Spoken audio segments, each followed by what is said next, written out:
How's it going, everybody? Welcome back to Set 6, and today we have got Chapter 7 of The First Soldier. It just came out last night. We're going to jump straight into it. We've got it all broken down.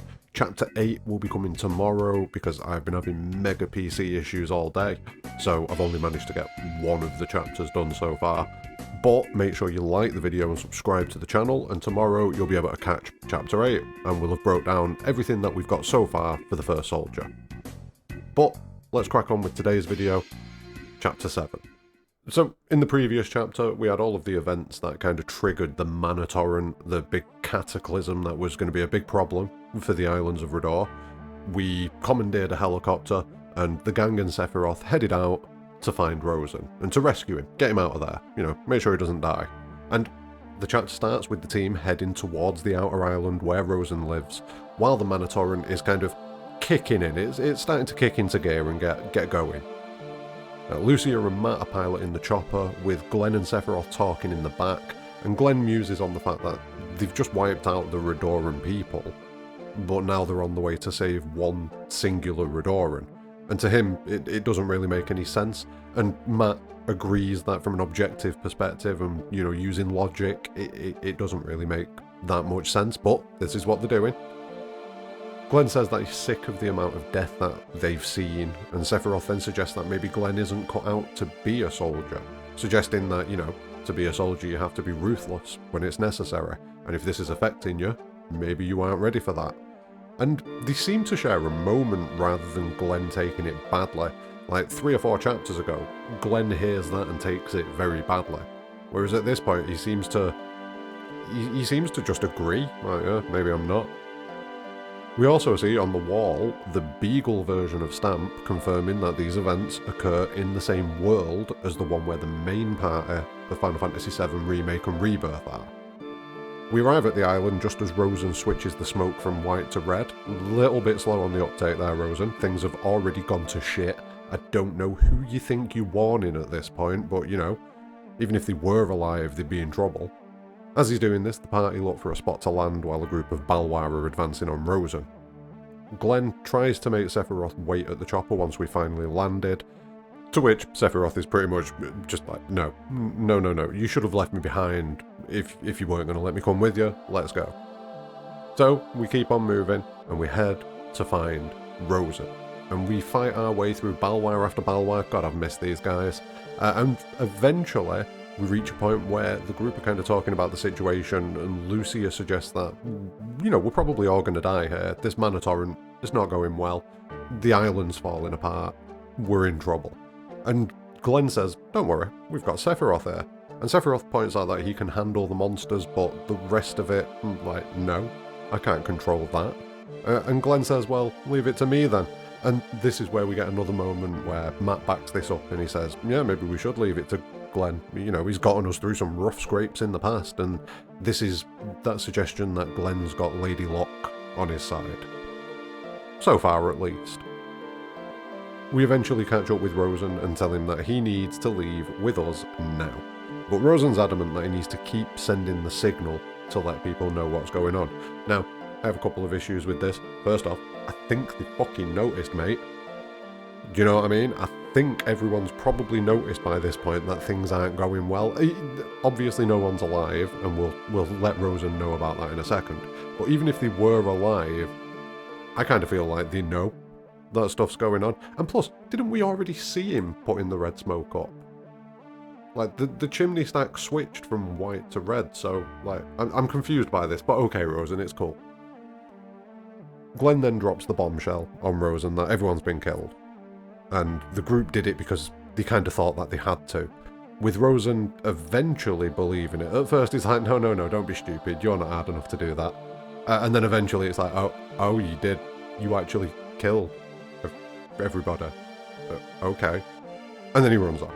So he's heading towards the cottage to send pointless signals to dead people, which, it's not the best use of his time right now, but each to their own.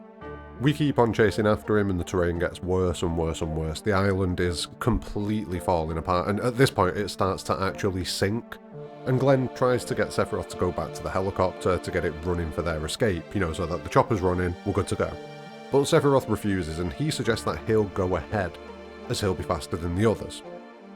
He also suggests that he'll probably be able to relate to Rosen a little bit better, with the two of them being a similar age, and everyone kind of agrees with this, like, oh yeah, maybe you're right, maybe you're right. And seemingly they've all forgotten that Sephiroth is a bit of a socially limited person, due to the fact that he was, you know, raised in a Shinra laboratory, pretty much. But we forget about that, and Sephiroth heads off towards the cottage ahead of us. Now, we don't go back to the helicopter, we continue and we follow up behind Sephiroth. And you know what we're going to get while we're doing that? We're going to get lots of Balwar. And Matt suggests that maybe this is the live stream's influence trying to purge the outsiders from the island. And we'll come back to that in a minute. The group press on further and they discuss how it's almost like the planet's angry, and how these apocalyptic scenes have been caused by the group. In this moment, the group seem to resolve that working for Shinra may not be in their best interests, physically or mentally. And seemingly this is the moment where they decide that they're going to leave at some point, or at the very least they're going to do things because they want to do them, not because Shinra tells them to do it. But the group continues on, we take a few steps and then we see Rifu in the distance, Rosen's dog, alone. Starting to get worried about Rosen, I'm going to be honest with you, I'm starting to get worried. I probably should have got worried the moment Sephiroth was like, oh, I'm going to go on ahead. I'm going to go on ahead, it'll be fine. Should have got worried. Now Rifu does his best Lassie impression, one for the old people, and tries to get the gang to follow, which we do. But then we cut to Rosen, and Rosen's reached the chimney to be confronted by several Balwar. But Sephiroth swoops in and deals with all of them. If only we'd have had Sephiroth in the first few chapters when it was just Balwar after Balwar after Balwar, we'd have been so much better off. Anyway, Sephiroth tries to convince Rosen to leave and that the smoke signals are meaningless. But Rosen continues regardless, and Sephiroth asks Rosen what is it that he wants, and tries to reach out and connect to him a bit. But he seems like he's unable to reach Rosen at this point. And then the scene ends, and we cut back to Glenn and the gang. As we arrive nearby to the chimney, and we can see Rosen and Sephiroth in the distance, they're doing their thing, and a Balwar pops out next to us, another one, shock. And then we see Sephiroth draw his sword. And the thing that a lot of us have been expecting to happen since, like, as soon as Sephiroth appeared and we met Rosen, it was like, oh no, this is going to happen. And it happens. Sephiroth kills Rosen. Now Glenn absolutely flips, and the gang in general just react horrified, and even the Balwar seems disgusted as it seems to throw itself into the live stream. I don't know if it's supposed to have fallen into the live stream, but it just looks like it jumped. It's just like it's like yeet and just throws itself into the live stream. But then it re-emerges as a giant monstrosity, which goes by the name Bunu Duhrad. I think I've just butchered that, but I said it. And this thing's covered with loads of faces, and it uses attacks that have got names like Elegy of the Damned and Ode of the Damned. And to me, this feels like it's some sort of embodiment of the Redoran people, and the rage and the anger that they must feel in this moment. Like, you can see, like I say, these faces all over it.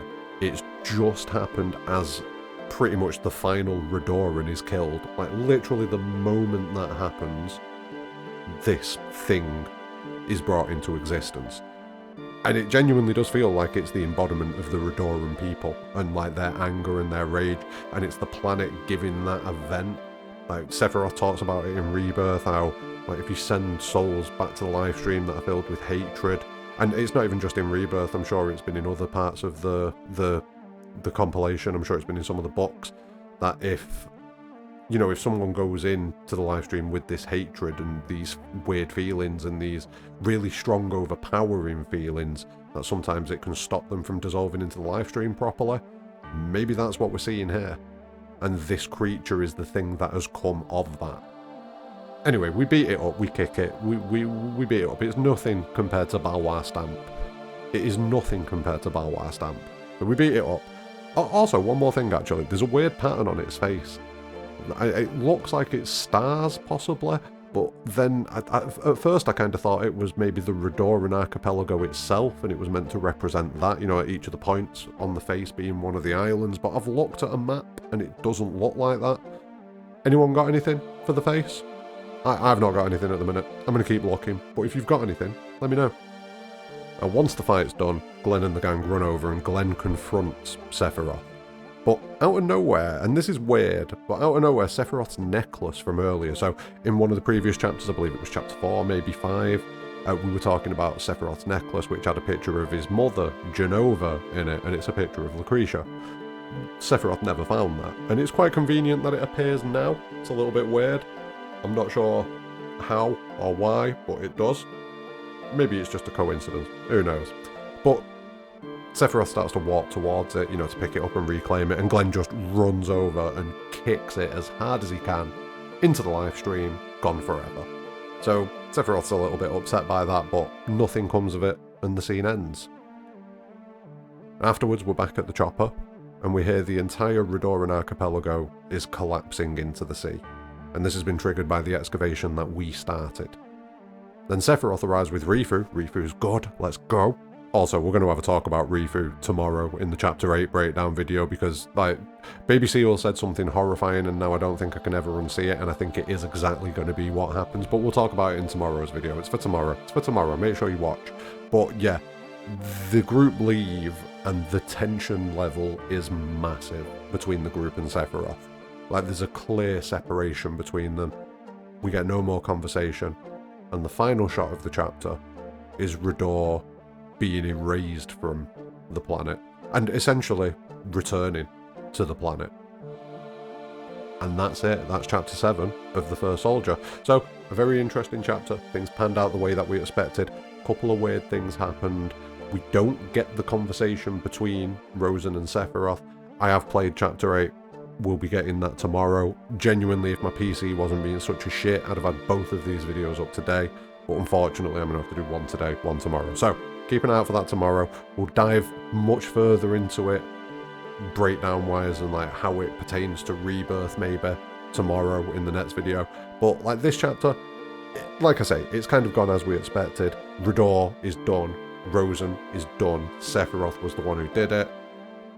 The interesting thing that I quite liked about this chapter was the way that the final boss essentially, like I say, felt like an embodiment of the Redoran people's anger towards the group, and anger towards Shinra, and anger toward the situation that's gone on, and the fact that their entire civilization just disappeared. I feel like that's what that is, and it's cool. I like it, and it definitely does have some ramifications going forwards for Rebirth and things like that, but like I say, we'll dive into that in the next video. I'm going to stop this one. Thank you very much for watching. Like I say, like and subscribe. Next video coming tomorrow, chapter 8, and yeah, more importantly than all of that, have a great day.